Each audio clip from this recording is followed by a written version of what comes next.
The aftermath of the operation that killed El Mencho, leader of the Cartel Jalisco Nueva Generación, served as a reminder of the extent of not only the territorial presence of organized crime, but also of the vital importance of responsible journalism, as false information spread rapidly on social media.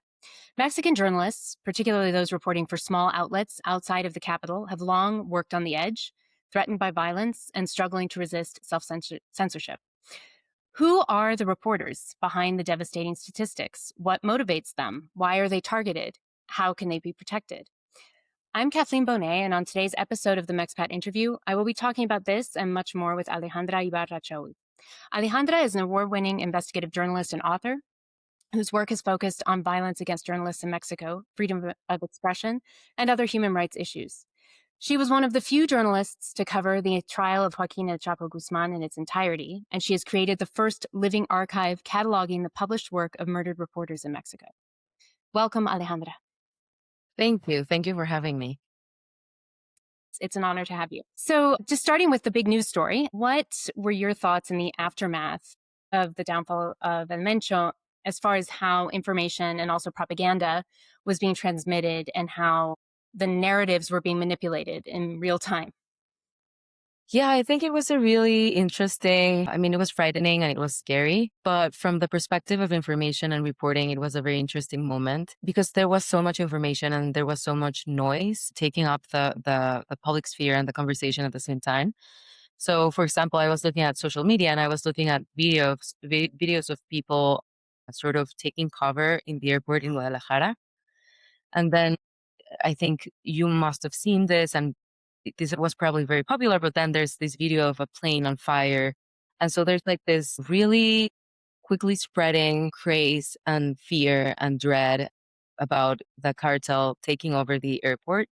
Mm-hmm. And I think that this was believable because when Ovidio Guzman was captured I think it was the second time, the Cartel de Sinaloa did go to the airport trying to stop the flight from going out with Ovidio, right? So I Mm-hmm. think that also helped that narrative feel real. Believable.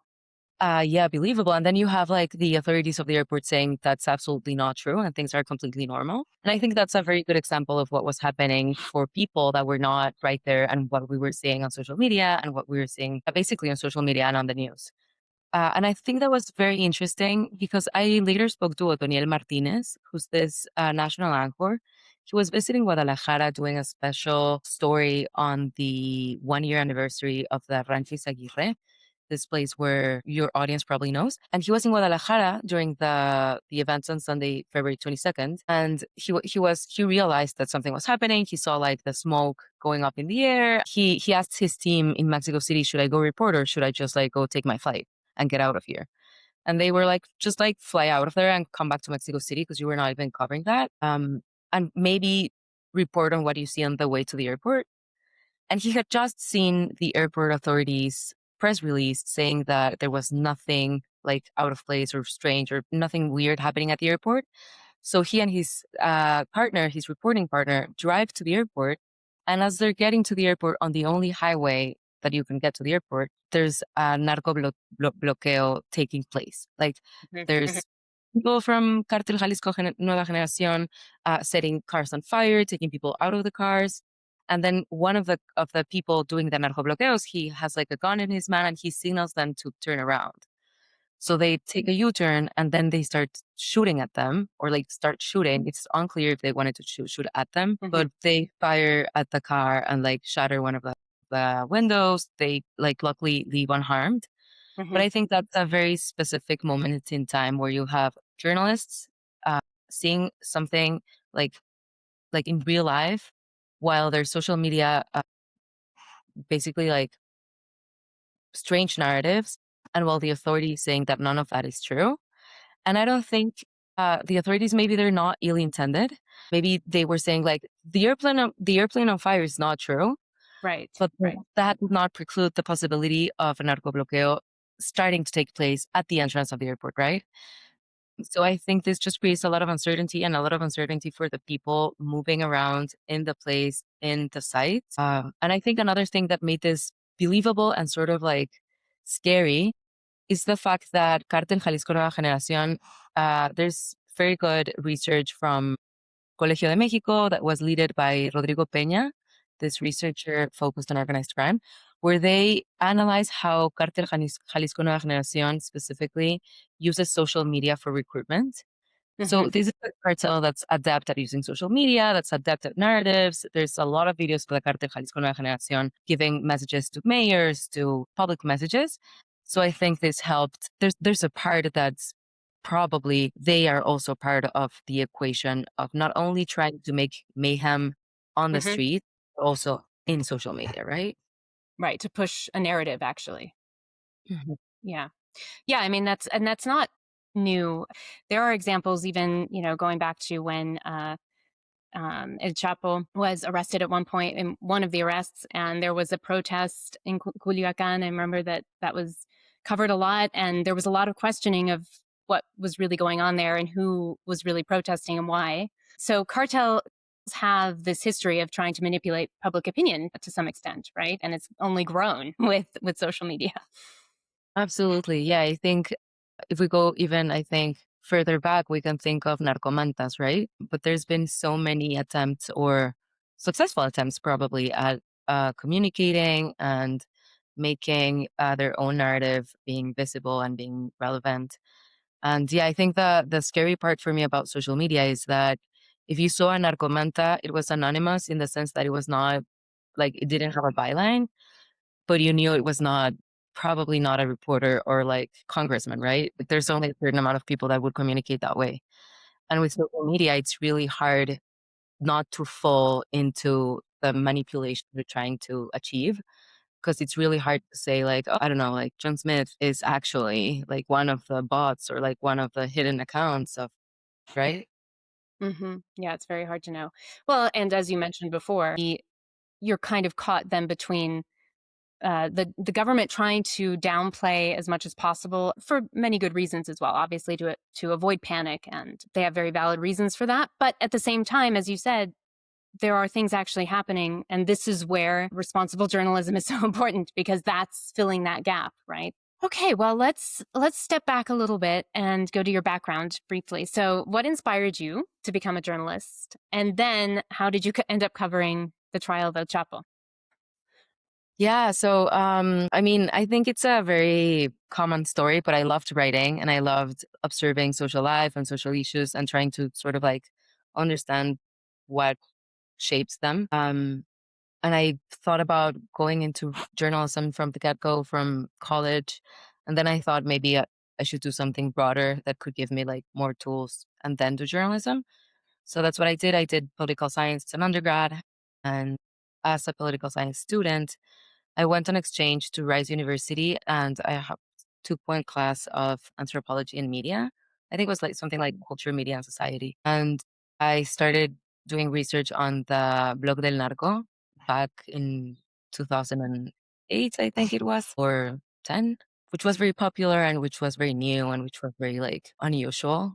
And that started to get me interested in how were people actually reporting violence and why go anonymous, etc. And I began getting very interested in the relevance of journalism in a democracy and why Mexico was dangerous for journalists despite being a democracy and despite having like in law everything that should protect journalists. Um, and then after my undergrad, I thought, well, okay, I sort of like understand why and how this is important, and now I want to actually do it. So I worked in journalism after that, and that sort of like took me to the trial. As for my undergrad thesis, I wrote about the challenges for journalists and the dangers for journalists in Mexico. And when I went to New York, I did my master's and I wanted to do something about that too, from a journalistic perspective, which was not sanctioned by Colombia because it was just too dangerous to send me to like investigate the murder of journalists in Mexico. So I applied for a grant to start calling together all the work of the journalists that had been killed in Mexico. With my previous experience researching about the sort of like the factors and the circumstances around the dangers of doing journalism, I realized that it was really rare for people to actually know or have read the work of killed journalists. And that struck me as frustrating. And also, like, it seems like a big puzzle, big part of the puzzle. Like, how can we understand this violence if we don't even know what they were writing about or reporting on? So I applied for a grant to do that. And part of the process was talking to colleagues and family members of slain journalists. And I remember at some point I started looking into the life of Javier Valdez, who co-founded Rio Doce, the award-winning Sinaloa-based weekly.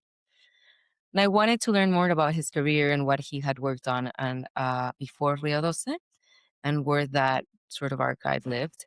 And I spoke to the co-founder, Ismael Bojorquez, and I explained like, this is what I'm working on. I would love some like guidance and if you could tell me more about Javier's career and like where can I start my research. Um, and he was very open to it, and he was like very he liked the idea, and he sort of like made a trade with me, and he said, "Yeah, I'll give you the information you need. Just cover the trial against El Chapo for Rio Doce." And I was like just getting out of my master's. Yeah, I think I was not super young, but I was a young reporter Mhm, and would have definitely not been able to cover for an outlet had it not been in that circumstance. mhm, mhm. And I said, like, look, I'm working on this research project. Like, I'll do the first week of like jury selection and maybe like the opening statements, and then we'll call it even. And he was happy with it because it's a local outlet that wouldn't have otherwise had a correspondent either. Right, right. And we're like, yeah, this like works for both of us. And like he gave me a letter. As the editor, I went into the courtroom and I covered like the first week from outside because we couldn't get in, just like a pool of reporters. And then I covered the opening statements. And during the opening statements, it was made obvious that they were going to talk about the murder of Javier Valdez at the trial. And I thought, this is very important for my research. This is deeply important to me, like to understand this from the voices of the people who were like potential perpetrators and who actually know what was happening from the inside of the criminal cells. And I ended Could up you give a covering little it. background on that case actually? Because I'm not sure if listeners will be familiar with it. Yeah, definitely. So in 2017, in May of 2017, a very renowned and beloved journalist in Mexico was killed outside of the local outlet he had founded and where he worked. He was shot at multiple times. I think it was 12. And he was the author of several books on criminal organizations, on the impact of people of crime on people's lives, on the like children that live under organized crime. There, he was the author too of a book of journalists covering organized crime and the danger they face. He was a national correspondent for La Jornada, and as I've mentioned, he wrote for his own local media outlet. And one of his colleagues, who was also a correspondent of La Jornada, had been murdered a month prior or a couple of months prior, and he had been very vocal about the like how unsustainable it seemed that so many journalists are killed in Mexico. And it was very shocking and surprising that after being so vocal about that crime, he was killed, but also because of the fact that he was so well known. He was internationally known. He had received a CBJ's award for courage. He was very renowned and um, Yeah, high be- profile.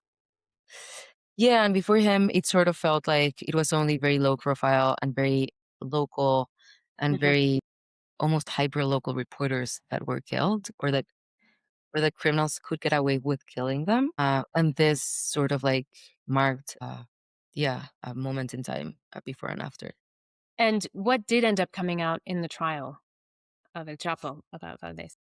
Yeah, so during the trial, the witness that spoke about it, because he was specifically questioned on it, was Damaso Lopez Nunez, who at some point used to be Chapo's right hand man. And it was actually the defense who had in the agenda to question him about it. The official investigations in Mexico sort of like pointed at either the sons of El Chapo or at the other faction, which was led by Damaso. And they asked him about it a lot, and he very vehemently denied being involved or his son being involved. And he sort of like pointed the finger to Chapitos, to Chapo's sons. But the investigation, at least in Mexico, is very highly pointed at Damaso's son. So at trial, it was sort of, I don't know if it was confusing or it was a little strange because I guess people who had been following the case, we were expecting to have more clarity, Hmm. and I don't think that necessarily happened. Hmm. Do you think that's a pattern uh, in a lot of these cases that get tried in U.S. courts of these organized crime figures from Mexico? Yeah, I think it's especially frustrating because they always get tried for drug trafficking or conspiracy to traffic drugs or even for like leading a criminal organization whose intention was to traffic drugs. So it's very focused in the effect and the consequences organized crime have in the US and in American citizens. And all the other crimes that involved violence, disappearances, freedom of expression, so many other crimes that are, I mean, the effects of the effects of drugs and of overdoses have definitely a human impact, but I would say it's sort of like an indirect effect. Whereas in Mexico, the effect of organized crime on people is so tangible and so direct and so immediate. It's like people being executed, people being beheaded, people being disappeared, people being tortured. And the fact that all of those answers just like get shipped to the US, I think feels very frustrating.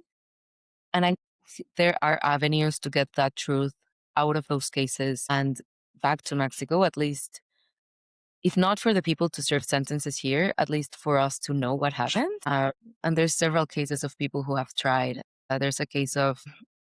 There's a madre buscadora who's searching for her son for I think over a decade now Hmm. in Coahuila, and she's tried very hard to get answers from the man who's detained in Texas, who actually has information about that. And there's some collaboration between authorities to some extent. To me, it's insufficient, but I've talked to victims or like direct victims or indirect victims of people like Hmm. widows of people who have been murdered by organized crime or like people who have like a direct stake. And some of them feel like as long as they will be put behind bars in a prison where they cannot escape from, we are content. Hmm. So Yeah. I think it depends on who you ask, but I think the aspect of truth is definitely missing. Right. I mean, and this is something that's only increased, in fact, quite a lot. Since that trial, of course, there have been some other major trials with Garcia Luna, and then there's going to be, El Mayo Zambada is up there, and now a whole other load of presumed cartel operatives have been sent up there now, who presumably have also so much information that's relevant to what is still happening today here. So Yeah, and I think the thing about the Chapo trial that was so peculiar and different from the rest is the fact that he declared himself innocent. yeah. So that implied a trial where we got to listen to so many of the things that the Hmm. cooperating witnesses had said in private proffer meetings with the government previously. And that's really rare, which is also like, to me, it's also like a piece of information that I don't know if a group of people got organized, maybe there would be a way of getting those documents and those proffer meeting transcripts Hmm. out of like private hands or government hands and just like doing something with them. Yeah. Yeah. Yeah. Well, coming back then to the project that you were actually beginning before the trial, which is the one of documenting the work of these murdered journalists, what patterns emerged in your research and what surprised you the most that you discovered? Yeah, definitely a pattern is that, and this will make sense because we already talked about Javier Valdez, but the vast majority of journalists killed in the country really are local journalists who cover very, a very small region. They Hmm. cover either municipality or like their town, Hmm. and they cover very immediate or very daily things. That's one pattern that was like really striking. I think another one that was interesting was the fact that not all of them, and maybe I would say that less than half of them, their beat was organized crime or national security. Mostly they covered local politics or the police beat, which at some point overlaps with organized crime, but it's not necessarily like they were trying to investigate the cartel's operations in the region. It's it's mostly sometimes they just like are covering dead bodies, right? And the fact that they're covering the aftermath of organized crime makes them sort of like step on the cartel's toes. But that's not even the vast majority. The vast majority are covering local politicians and they're covering their poor administrations. They're either really mad about like insufficient services or very obvious corruption in very small things. Cover like small quotidian things like potholes and why the Yes. mayor is Yes. not like I've allocating seen that funds. theme come up a lot. In fact, there was a case, just going off on a little tangent here, about how these people who end up caught in this violence are not always even reporters, and we'll talk more about this, but also activists or community leaders, or just people who are using their voice to criticize a local politician for something like a pothole. And there was a case like this recently here in Guanajuato, where this local businessman who had, in a small town, had a following, and he would criticize the municipal government for not doing what they were supposed to do with services, especially potholes in roads. And yeah, and he was killed. And well, there's probably not been much of an investigation at all, but it was similar, I think, to what a reporter in that situation would also experience, probably. And he wasn't a reporter, you know? Yeah, yeah, yeah. I think that's what's been very surprising for me since I started this is the fact that I was expecting like very sort of like spotlight reporters doing investigative work and finding very sophisticated networks and like wrongdoings and exposing everything with evidence and documents. And I thought it was going to be very sophisticated. And one of the main findings or surprises that I found is it's rarely sophisticated, and not because it's not sophisticated is less important. Because people are so, I think they feel so heard and they feel so represented by someone actually raising their voices on things like potholes. And a lot of these people are, as you were mentioning, I would call them reporters, but I get that they're not like, they did not study journalism. They mostly don't work at an outlet, but a lot of them consider themselves reporters and have created their social media personal pages into their outlets. Mm-hmm. So that's also a sign of it being very precarious journalism. They're Yes. not backed by an institution. They do not have resources. They do not have a budget. They do not have training. It's a lot of like well-intended people that I think are really fed up with what they're seeing and what they're living with. And they're committed to raising their voices and to sort of like saying what everyone else in a community is thinking, feeling, and experiencing. And actually, I think that's what makes them at risk. The fact that they're voicing a really discontent that has a mass backing or like a potential massive Mm-hmm. backing. Yeah. Mm-hmm. Right, which you see in also the patterns, I think, with environmental activists and land defenders in Mexico, who also are killed um, relatively frequently. And it seems like they're walking into kind of the same spider web, right? Of these interests that are local. They're speaking to a local audience, and they usually aren't actually speaking to even a national, let alone international audience, which I think is interesting too. It's not just what they're covering; it's who they are covering this for. What I think makes this their work specifically, or when it's specifically dangerous, and it's what you're talking about, right? It's like they're writing for local audiences.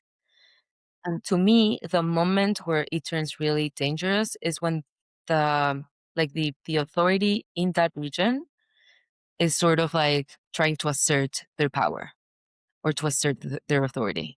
So Hmm. there's like, for whichever reason, there's like a shift in their ability to control that territory. And at that moment, when these people are very vocal and they have a following, it turns very, very dangerous. Hmm. So, in that case, knowing that, what do you think would be some steps that could be taken to actually protect local journalists? Because I know that, of course, efforts have been made at the federal level to try to protect journalists from violence, but they don't seem to be very effective. And so I guess maybe talk a little bit about what has been done and what you think would actually make a difference. Yeah, absolutely.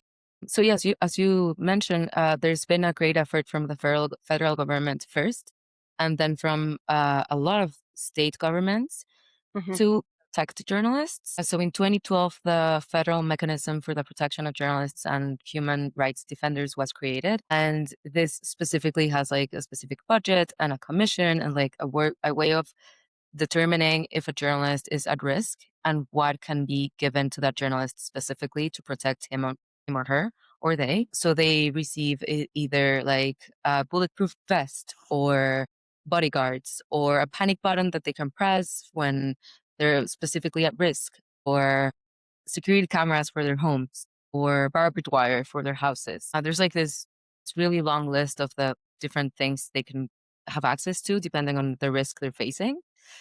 And that has faced several challenges. First, it's been insufficient just because of the amount of people who need protection. Then the process to get the protection has been very cumbersome. So there's cases of journalists who have not been able to get together all the evidence showing they actually are at risk, and they're killed before they get the protection. Or the protection specific mechanism they're given is really not working for their situations, right? They're given like either something that won't have signal, or they're given bodyguards, but they're not given psychological attention. So someone gives them an anonymous tip, and despite them having bodyguards, they sneak out of their house to like report on that thing, and they're killed. Hmm. So I think it's not been very precise, but mostly I think that the problem with those mechanisms has been that they've been very focused on protection. And the moment a journalist has already been threatened and someone's already like on their mark, I think it's really hard to sort of like stop that violence unless you get the journalist to stop working as a journalist or like extract them, which Right. is like so Right. disruptive of their lives. So I think what actually should or could happen and would be better is focusing on prevention. And for that, I think that several things need to happen. But the first one is I do think we need sort of like a refresh or an update or an actualization of who these people are. Because when we think of journalists in danger, we think like the national anchor or like Hmm. the columnist or like the newspaper correspondent. And despite the fact that they can be threatened and face violence, they have so many more resources to be protected. And it's these people that we oftentimes don't think of as journalists who are at risk of being murdered. So I think the first thing that needs to happen is for everyone, the authorities, but also the people who are the audience of these people, to know that who they're listening to is one of those people at risk, and Hmm. who they're like following and listening on Facebook or whatever, that Hmm. is one of those journalists that could be killed. Hmm. I think that just having that shift could enable like even grassroots protection or like community defense, Hmm. and definitely like better, like more focalized public policy. And I did a story like a couple of years ago about the man who used to lead the protection mechanism in Veracruz, which is the most legal state in Mexico for reporters. His name is Israel. And Israel, what he was doing was he was pushing a public program where he was sort of working as a mediator between local politicians and local reporters. Oh, And it's they interesting. would be, it was so interesting because both groups trusted him. So local politicians, or when the local politician didn't trust him or didn't know about him or about the commission, someone from his team would, a lot of people in government would call Israel and say like, hey, the mayor has just threatened a journalist, or like we were in a private meeting and he said that he's so fed up with his journalists that he's probably gonna like send someone to get rid of him. Hmm. So he would get word of the threat from the potential perpetrators, and he was able to sort of like talk to them, like learn from the politicians what was making them so angry, Hmm. and either mediate a conversation with a journalist or explain to them that they were now the principal suspect of whatever happened to the journalist. And murder rates dropped in Veracruz. So I think that's like a Hmm. very full, yeah, program. Is that ongoing? That program? I'm not sure about the program, but he was not reelected, at least not with his vision and his. I think it did depend a lot on his personality, like the fact that he knew a lot of people, that they Right. trusted him. Yeah. Yeah, but it's an interesting idea because there probably are people like that in a lot of these communities. So it'd be identifying who that person is, who could maybe serve that role, but Exactly. which would be a risky one as well, I'm sure. So what's next for your project for Defensores de la Democracia? So yeah, the archive used to live in a nonprofit, and sort of like long story short, I don't think it was the best avenue to either grow it or Mm, have it be used by people who can use it. okay. Because it was a small nonprofit, and my dream for it is really to be like accessed by students, journalists, activists, but it has to be in a bigger place for people to know that it exists and how to navigate it, etc. So right now I'm sort of like in talks with the Hemeroteca Nacional to see if they can absorb the archive for it to live there, which is the natural place for it to be. I'm much more interested in making sense of what I've seen in the archive and the Hmm. patterns and like the specific cases. So I I'm actually right now doing a PhD to work on the archive and to be able to like have more substantial findings that I can write about and share. Um, Yeah, I have to say it's so impressive what I've explored of it so far, and the oral histories as well of these cases, and so much information that has been collected. So, yes, I imagine it requires a huge amount of time to really absorb and go through it all and develop policies from it potentially. Hopefully, yeah, that'd be the dream. Yes, yeah, and the the public page right now, the website has 43 journalists. And right now, what we have on the back end that has not been updated on that website is 83 journalists. So Okay. there's a lot more. Yeah. And I'll also send you the I don't know if you have it, but the book that we wrote with the oral histories. Uh, Yes, yes, the radiografía, yes, right? yes, Yes. perfect. Yes. Yes. Yes. It is just also a reminder of how, unfortunately, so little investigation happens in any criminal case, really, in Mexico. The levels of impunity are so high. So, in a way, the work that you're doing is also, in a sense, the investigation itself. I mean, it's almost maybe the main source of information about what actually happened in these cases. And I think it's really remarkable what you've achieved. So, Thank you. I really appreciate that. It's a high compliment. When I mhm. was a small girl, I wanted to be a detective. So this listening, Well, like, you have found on the right combination. Um, so just to shift gears a bit here, I've also read your recent pieces about the challenges of accessing care services in Mexico from your personal perspective. And of course, this is something that predominantly affects women. And I'm curious about your overall take on how Claudia Scheinbaum is doing on women's rights issues so far in her term.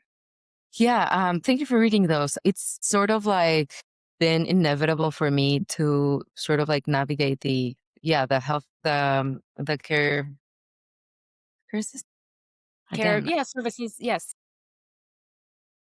And that sort of like forced me to look more deeply into that specifically. Hmm. So for I was trying to get so there's this monetary support from the government that you get as a it's actually not for mothers only. It could also be for fathers, but you get it if you have a child from 1 to 3 years or like to 0 months to 3 years. And the first thing that really impressed me was how hard it's for, in general, for people who want to have access to this program.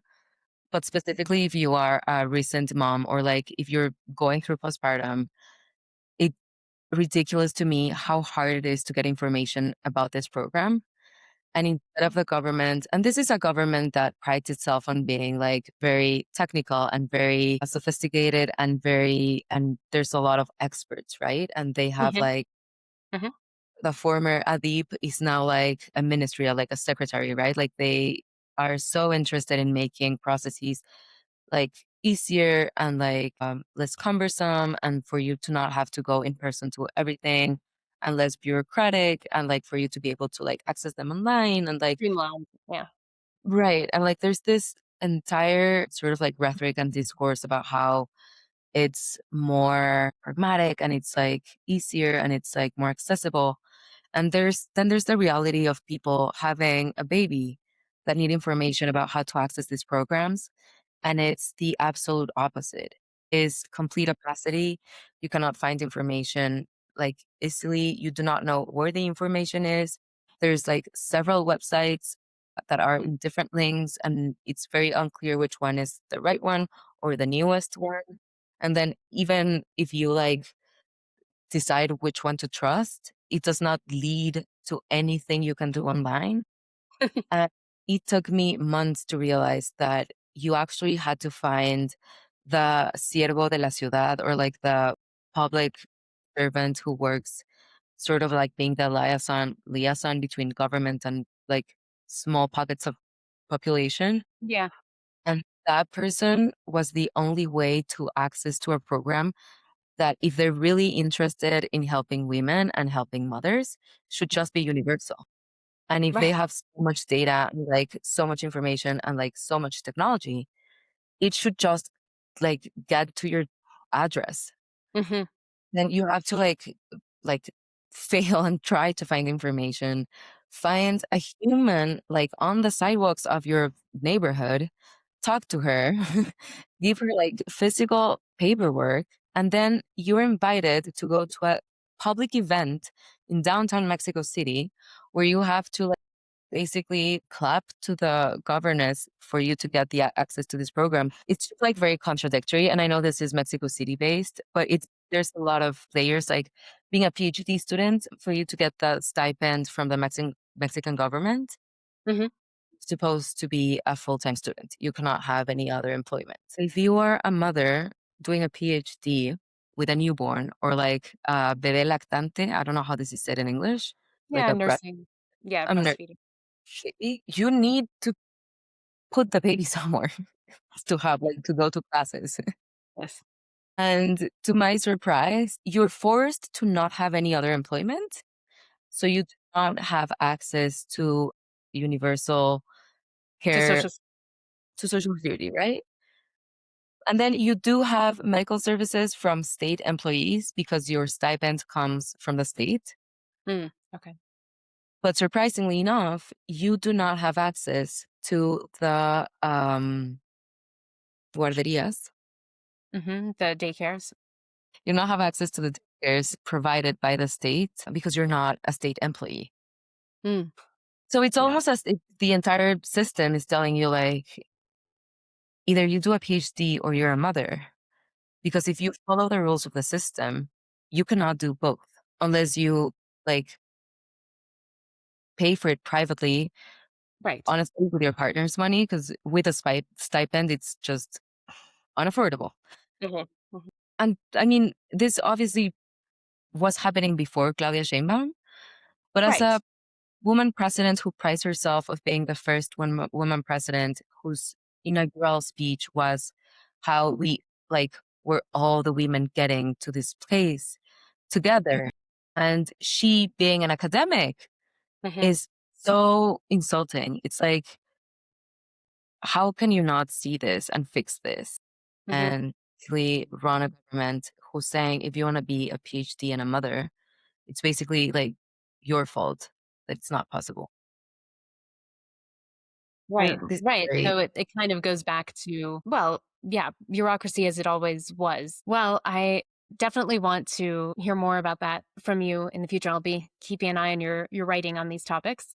But to wrap up, what is something that you wish was talked about more in the national or even international conversation about journalists and violence in Mexico?